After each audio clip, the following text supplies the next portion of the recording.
Either one. Okay, so today is Wednesday, May 18th. I am 2016. Right. I am Janine Pulman, and I am doing an oral interview of Hannah Pollock. And the purpose of this today is to give you an opportunity to talk about your life and how you see your legacy for your family and for the community.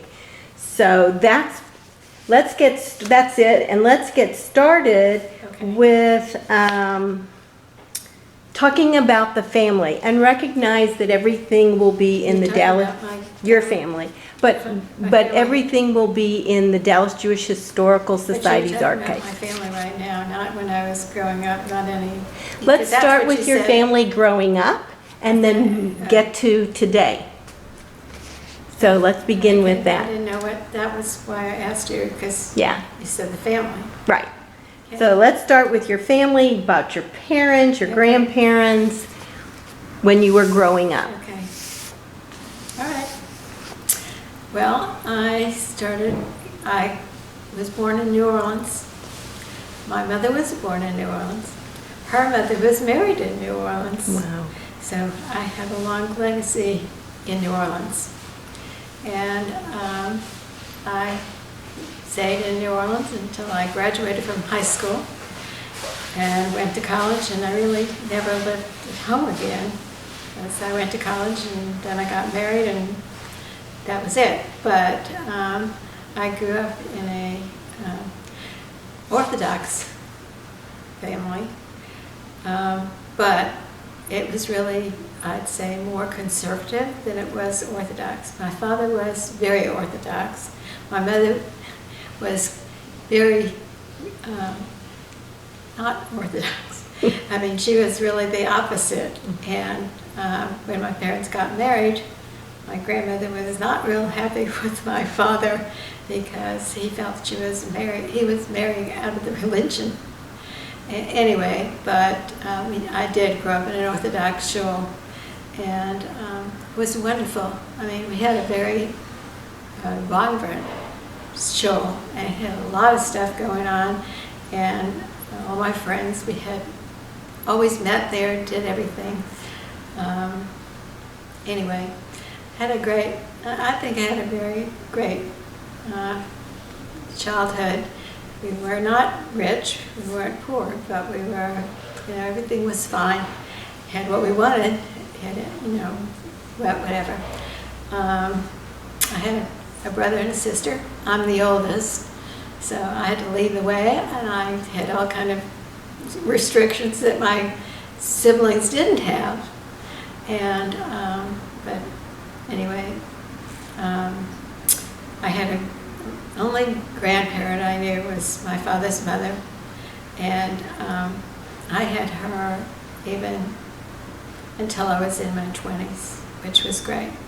But my mother and my grandmother died in the same year, which was not a good thing, as both of my parents died very, very young, and it presented a little bit of a problem for my siblings, not for me, because I was already married.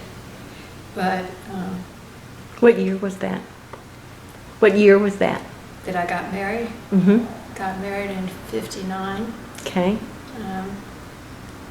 How did you meet Harlan? Okay. Well, I went to college at Ohio State, and Harlan was there. I met him the first day I was at school when he came to check out the new freshman girls.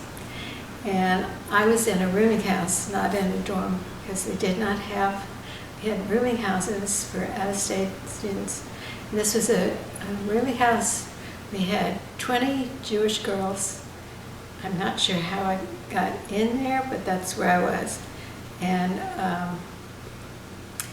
he from the fraternity was around the corner, and the guys came check out the girls. And I met Harlan that first night, and unfortunately what happened was I was at school the first week, and one of my roommates I was got real a different climate, and I was just really dry. My roommate said, "Here, when you take your bath here, just put all this all over you," which I did.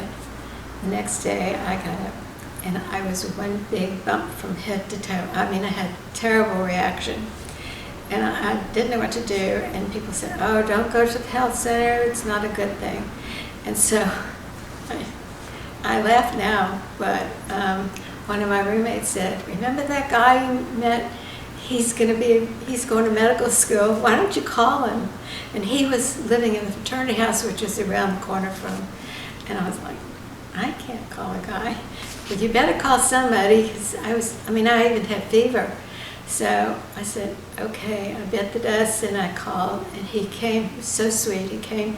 He sat with me for hours in the emergency room, and I guess I should have known. He was a good guy, but he came, somebody that he really didn't know, and he actually picked me up and took me to the emergency room and sat for hours with me, and he was supposed to be at the fraternity house doing whatever it was that they were doing.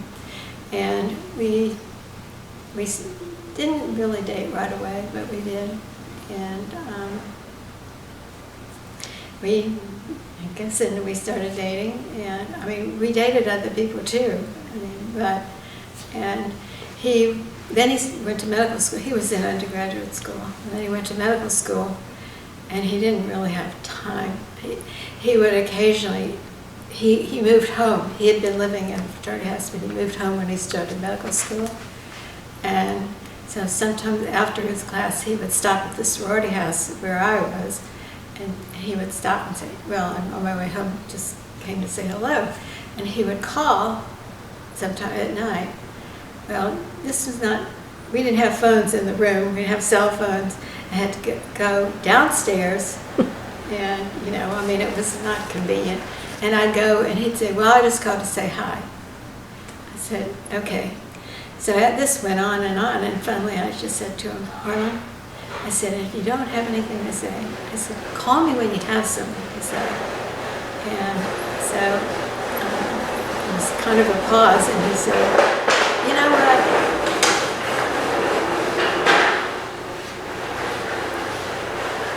And so we were talking. He said, "Well, I don't know." I said, "You have to call when you have something to say." He said, "Okay. Why don't we get married?" That was quick. And I was like, today I said, "Why did I say okay?" Anyway, that was it, and we got engaged, and it was, I guess early spring or something. We got married in September the next year. And so what changes took place as a result of that? I'm sorry? What changes took place as a result of that? Did you stay in school? Did you move? I stayed in school briefly, and then I had to go to work. And my parents said, "You know what? You want to get married, and he's in school, and you know what?" So unfortunately, I left after 2.5 years. I kept saying I was going to go back, but I was working, and he was in school. And then when he finished school, in 1962, when he finished medical school, we moved to Dallas. And he came to Parkland. And when we came here, Todd had a baby. He was 20 months old when we moved to Dallas. And one of my brother's friends was working here as a musician and a good friend, and he worked nights, and I needed to get a job. And so he said, "I'll babysit," and he did. And I worked at Sanger Harris. Okay, and I was working at Sanger Harris, and I got pregnant again with Tammy. And there was a dress code. A serious dress code then. And you had to wear either black, brown, or gray. And it couldn't be pants, no pants. I only had a couple of dresses. And at one time, it was December, and I was working and I was in purses, and I was waiting on a lady, and I had to get a purse, and at that time I was a little bit showing, not really much, but she went and she complained to the office that I was pregnant and that I shouldn't be dealing with these purses. And they called me in, and the lady said, "I know it's Christmas, and I feel really bad, but I'm going to have to fire you because somebody complained that you were there." And I said, "I know when I filled out the form here, anyway, but they didn't look at that, Anyway, so that was the end of that. And At that time, was it difficult to get another job? yeah, Because you were pregnant. And then I was pregnant, so whatever, And anyway, so then stayed there. It was fun too because we rented a house. And it's like everybody I know now, we're in medical school or residencies or something. Everybody lived in the same neighborhood. And we all were in these Fox and Jacobs homes. And I mean, it's funny because now, I know all friends, and there was a lot of Jewish people in that group. And we rented that house for 5 years. We wanted to buy a house, and at that time, you could buy a house to just take over the payments. You didn't have to put down any money, but the more we thought about it, is that we didn't have any money. Harlan was making $100 a month, and they were taking out for food and laundry. And we were taking back Coke bottles and other kind of bottles to get their, 2 cents or 3 cents or 5 cents. And of course things were a lot cheaper then because it cost me $10 a week for the food. For the family of 4. For the family. Well, there was only 3 at the time. And Tammy was born after that. Stacy didn't move. She didn't live there.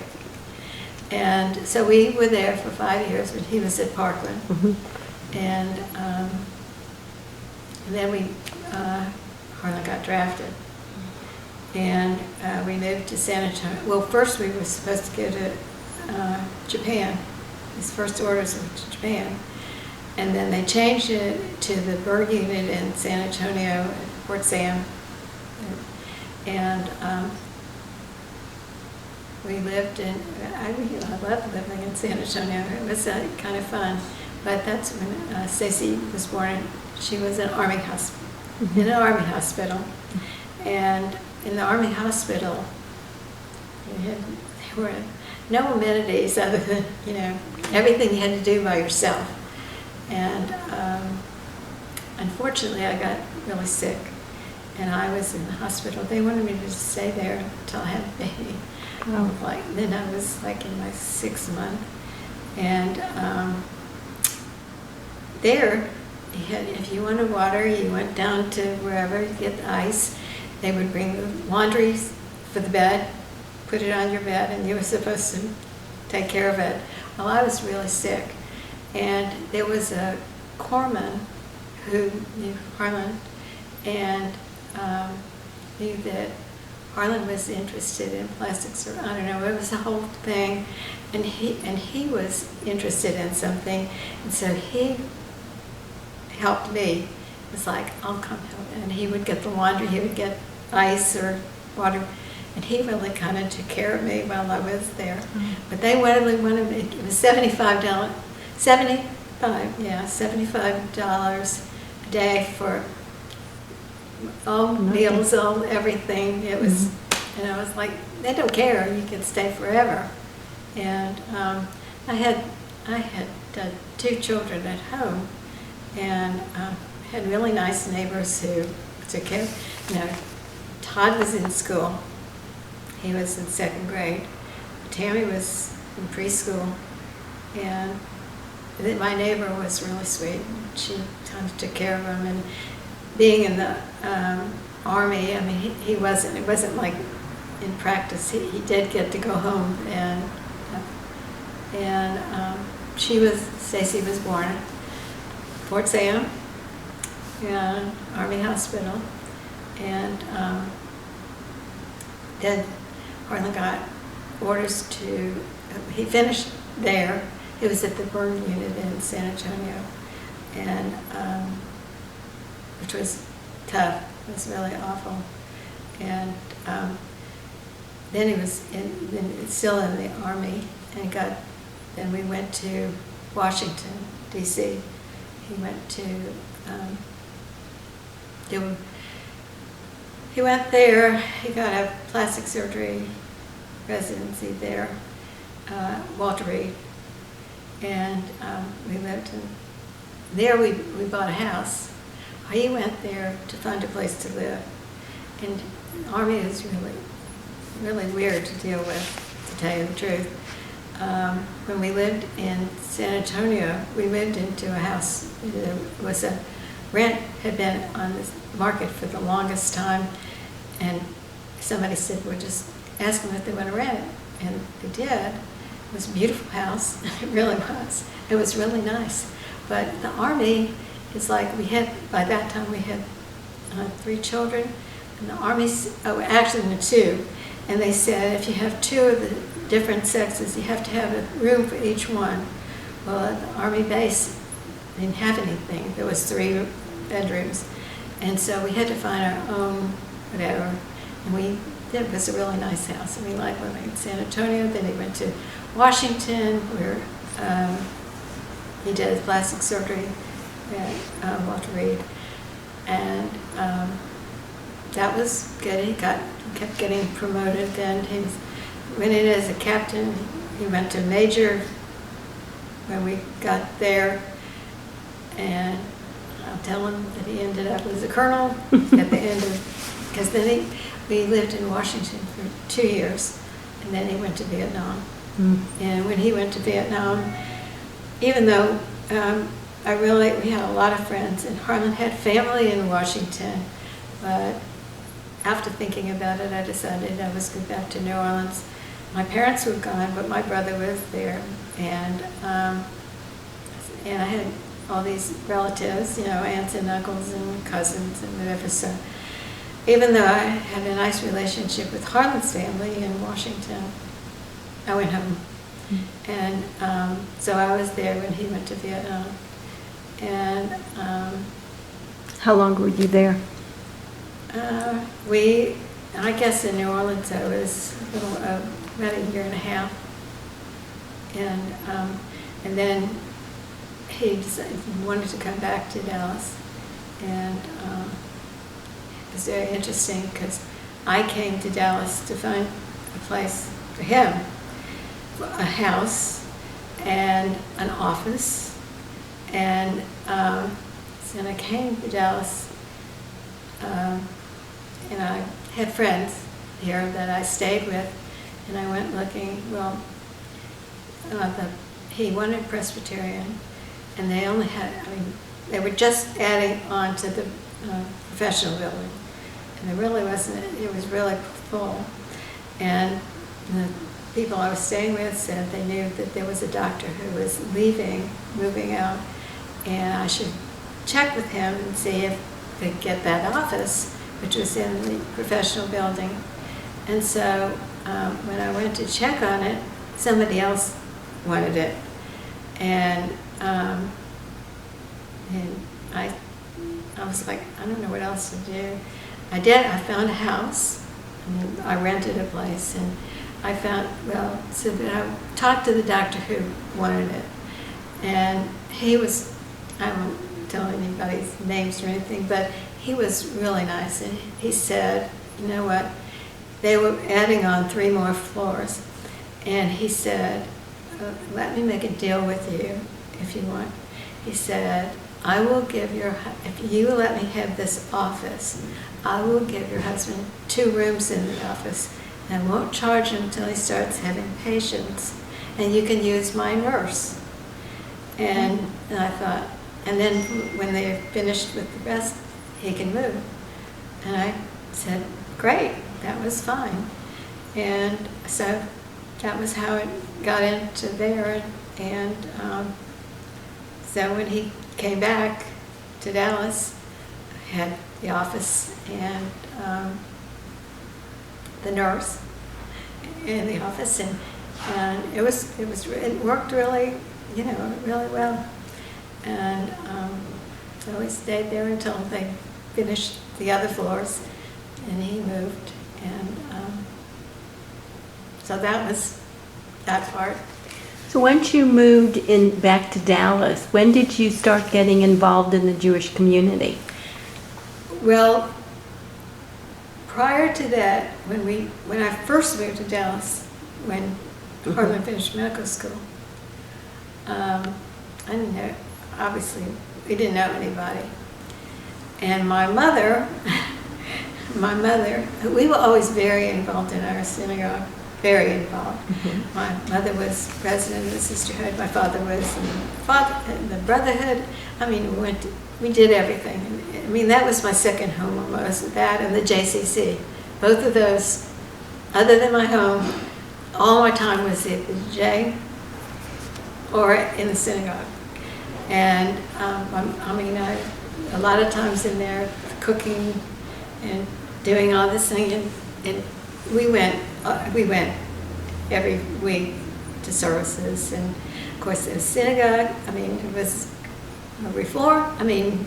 Orthodox. It was upstairs, and interesting is that the men had names on their seats, that they sat in the same place. So my mother and sister and I would sit upstairs on this side because my father was on that side, so that we could say, we want to go home. But so that was then.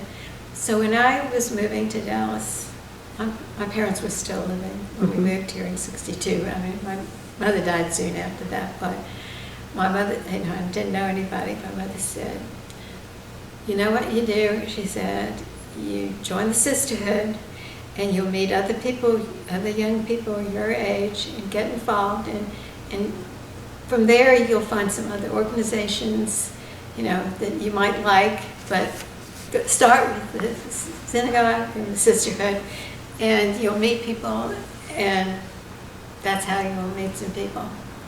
And of course I was working. I didn't do it until after I stopped doing that, and then I did join the sisterhood. And at Sheriff? Mm-hmm. Mm-hmm. And so I met a lot of people, and a lot of them friends and things. You've been involved with the sisterhood over the years, I know. So I've been involved with the sisterhood forever, and I was honored in 2006, I think it was, that I was the, whatever it was, for the Torah Fund person. And I didn't want to do it because, as I told you, I don't like to be the center of attention. I don't like to talk, and that I was standing there and I had to say something, but I was one of those, I didn't plan anything. I just talked, and I told them about, this is how it was, that I grew up that way, and my whole life was really with my synagogue and with the J. Everything was there. I mean, every Sunday I was at the J with all my friends. When I was younger, doing arts and crafts and whatever, I always met my friends there. And then when I got older, it was there to see the boys playing basketball. And my father played softball there until he had a heart attack. Then he was a coach. So I was always there on Sunday. And when I was younger, and I was in Young Judea, and we met there, and that was, I hate to say when it was, but when we had the state of Israel, I was there, and we made, that's how I learned to knit. As we made squares that we made a blanket, and this was in Young Judea to send to Palestine. Yes. And, but, I mean, that was my childhood. It was always something Jewish, and all my friends were Jewish. I didn't date anybody that wasn't Jewish, and that was my Jewishness. Do you feel as if you continued that Jewishness once in Dallas and imparted that sense of Judaism and Jewishness to the kids? Were you different than your parents? Well, it was a little, what? No, not really. I mean, we came to Dallas, and as said, we belonged to Sheriff, and we went to services every week. And Todd he was little. He used to crawl around the floor. But we always went to Friday night service. And today, I'm sorry that we don't have Friday night whatever together, because once they were in high school, or they were in, this one had a ball game, this one had something else, and it was so hard to get everybody together. But everybody knows, we have all the holidays together, we separate, one has one holiday, one has the other holiday, everybody cooks, everybody does. And I think and it didn't, in 1974, when we went on the Israel mission, that was a real turning point in our life, both of us. Harlan grew up, conservative. As a matter of fact, when we were dating, and it was a holiday, and invited the parents to his service for, I guess it was Rosh Hashanah. And that was the first time I ever sat with a man, in the shul. And I was very concerned about having to tell my father, because my father was the one who was religious. And I didn't know what to tell him that I did that. It was like I'd never done it before, but it worked out fine. But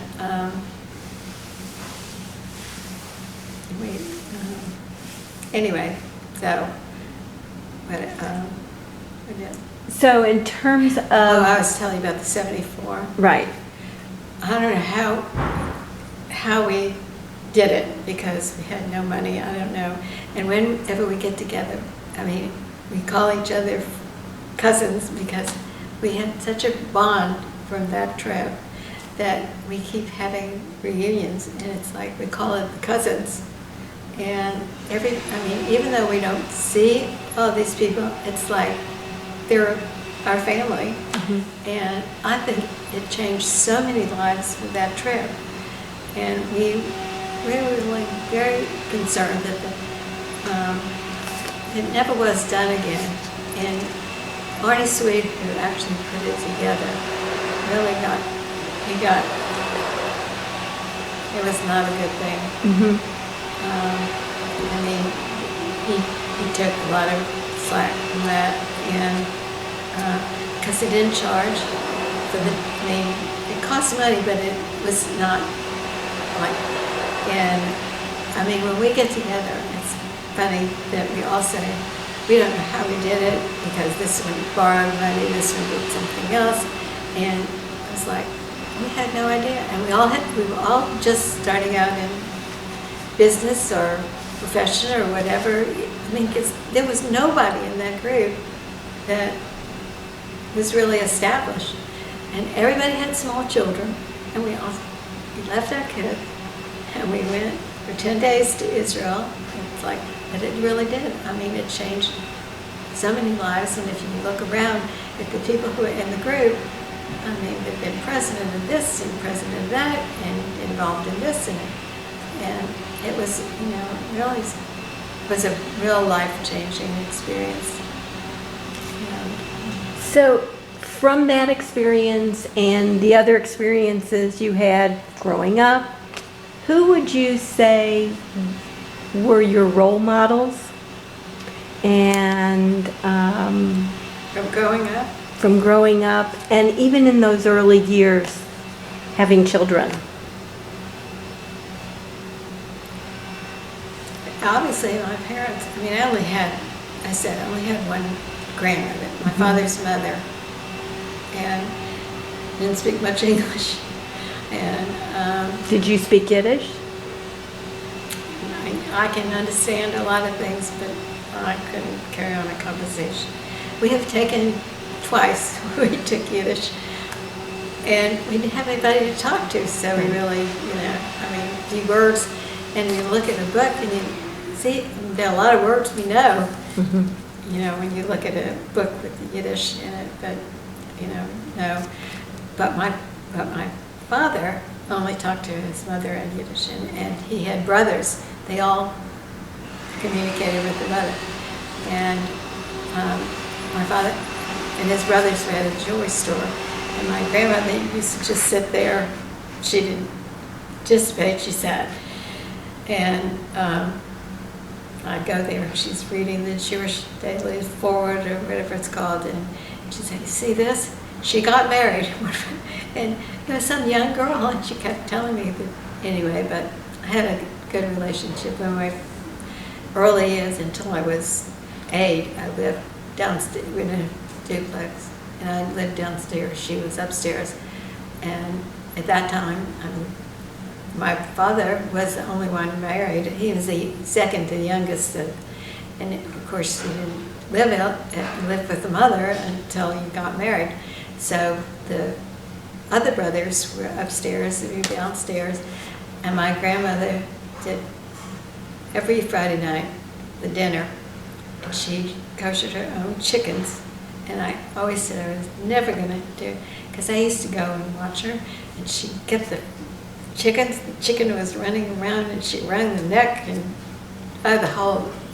And I was like, no, never do it. But that's when I was growing up. And when I was 8, we moved to a house. And so I still have a relationship with her, but it wasn't, she didn't babysit me anymore. Right. She wasn't upstairs. And I think I had more of a relationship than either of my siblings. They didn't really have the same. And anyway, but. So when you look back on your life, is there something that you think of that you're the most proud of, that you were involved in, or that you did?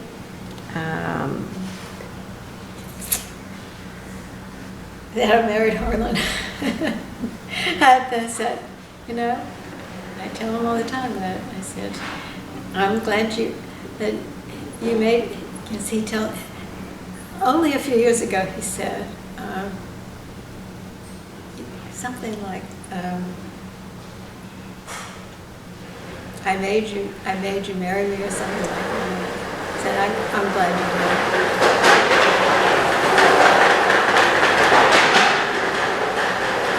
But we've gone through a lot, but our parents died. There's been illness and stuff, and then of course we were here. Kennedy was assassinated, and Harlan was at Parkland, and we went through that whole thing. And we've been in a lot of areas, things that happened and whatever. Anyway, but it's been a long time, and I wouldn't do it again. Is there anything, a story or any words, special words, wisdom, whatever, that you would like to impart on your kids, or that you thought about the community that you would like to share? Well, I am very proud that they all get along. Everybody loves everybody. They do things together, and I do hope that they will continue to have that same feeling, that they are really, I'm very proud that they do. I mean, I know too many families that there's dissension, and this one doesn't talk to that one, and I don't have that with my immediate family. And I think they all, even though they're not as involved as some that we would like to be more involved in the Jewish community, I think that they know they're Jewish, and we have half of us are at Cherith and half are at Temple Emmanuel. And I mean, but you know, it doesn't matter. And it just, they know they're Jewish, and I don't know what'll happen with the grandchildren. I have no idea. I know one of them, I don't think, I would never have to worry about him. He'll always be Jewish. And he's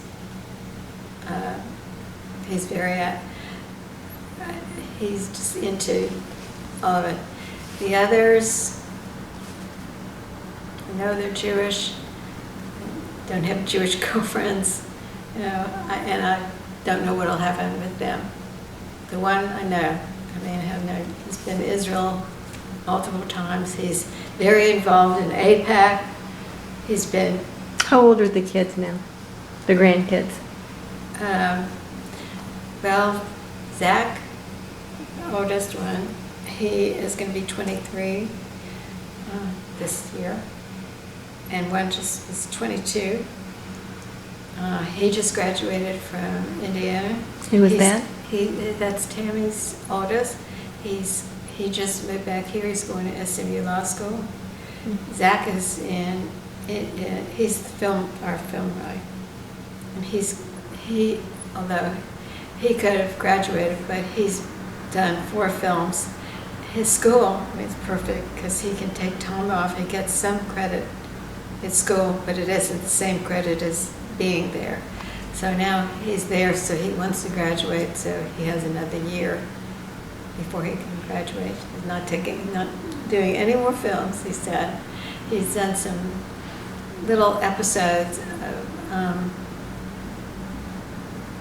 something that they'll do in the area that he can do, just the episode, and one of them was Baywatch.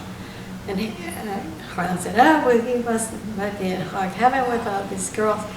And he said he doesn't like, he thought it was boring because it's not creative. And he's very unusual, very unusual. He is very creative.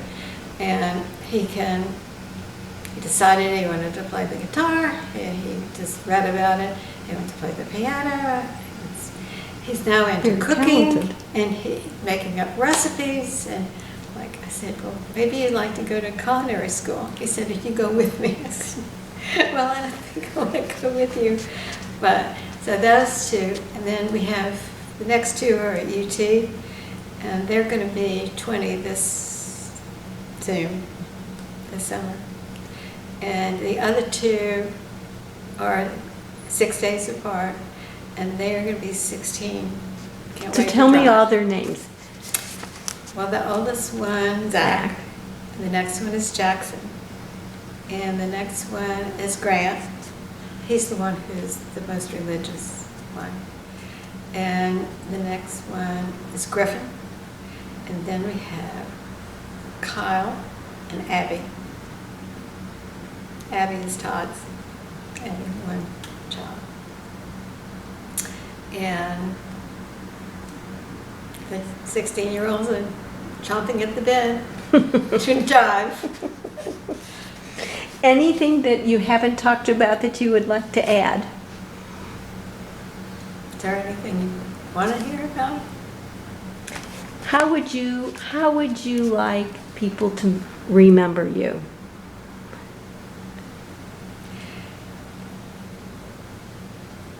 I don't know. I guess, I don't know. I'm quiet. I'm very unassuming. I know I am. I'm quiet. I have friends, but I mean, I'm not outgoing. I'm really not.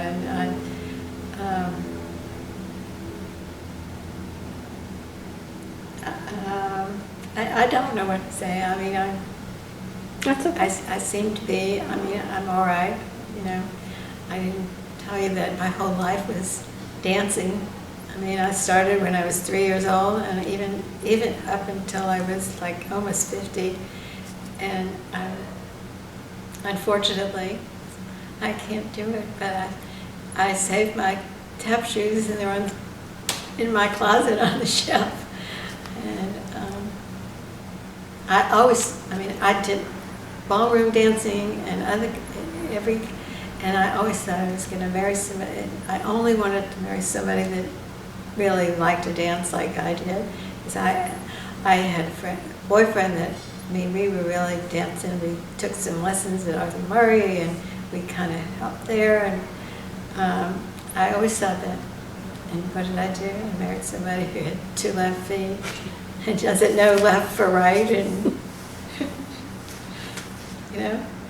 But it worked out It well. worked out fine, even though he didn't dance. That's okay. He had other. That's right. Other things to make up Right. for it. Exactly. So Just in case you have any special thoughts about how Dallas has changed over the years, the Jewish community component, or just the city itself, any thoughts on well, that? it certainly has grown. I mean, there's no question about that. That I mean, we didn't have the traffic, and when we moved back to Dallas, and after we moved, we lived in a duplex, and then we bought a house, and it was north. I mean, it was on Hillcrest. Hillcrest was 2 lanes, and they still had horses going up and down Hillcrest, and they had people with guns. I mean, you could see them. And to go, Stacy was in preschool at the J, but I had to go north to find somebody to get in a carpool to go south to the, you know, for her to go to school, to preschool. And in preschool, she got a good friend that she's still there, even though a friend lives in New York, and that they are just as close as, I mean, it's just amazing that they are. And although my best friend was, still lives in New Orleans, and I went for my 50th high school reunion. Not everybody obviously didn't show up, but there were about 10 of us that were friends, and only one still lived in New Orleans, which was kind of interesting. My good friend, she married somebody from New Orleans, and she still lives there, and nobody else. Everybody else lived all over, which is sort of interesting, I thought. But anyway, that's kind of, you know, I guess I'm a very simple person. I am. I don't need any fancy stuff. I mean, I guess, I married the right person, I guess, because we're, you know, I mean, we have very nice stuff. We have great things, and, you know, I mean, we certainly can do whatever we want to do. We travel. I don't think I would have traveled as much if I didn't marry somebody like him who's ready to go at a moment's notice. But, I mean, we've been all over, so I can't say that, but I don't have to have the latest. I really don't. And even we don't have to have the latest car, the latest this or that. Yeah, I guess we're pretty boring people. I don't know. But we both know we're Jewish, and we think we've told our children and instilled in them that there is, hopefully, we continue that way, and that they don't marry somebody else. I mean, Todd did it. You know, when he you know, I mean, at the time when he got married, and she went, and not Jewish, but he said, I don't know what we could say. I mean, he wasn't a teenager. He was in his 30s. He was almost 40 years old when he got married. what are you going to say? Nothing, you know. And I think that's not the same thing. So, anyway. But I think this is great, and thank you. I know you weren't comfortable, Well, but it's, I guess I answered for whatever. you answered almost all the questions. Whatever you wanted. And if you think about something that you would like to have them, actually, I'm going to turn it off. Can I turn it just off? want my children, that's okay. I just want my children to continue on and be the good people that I think they are. And I think they will. And, you know, that they continue to like each other. I think that's an important thing, that whatever they do. You know, Your blessing. right. Thank you, Hank. Okay, well, I'll send the other half.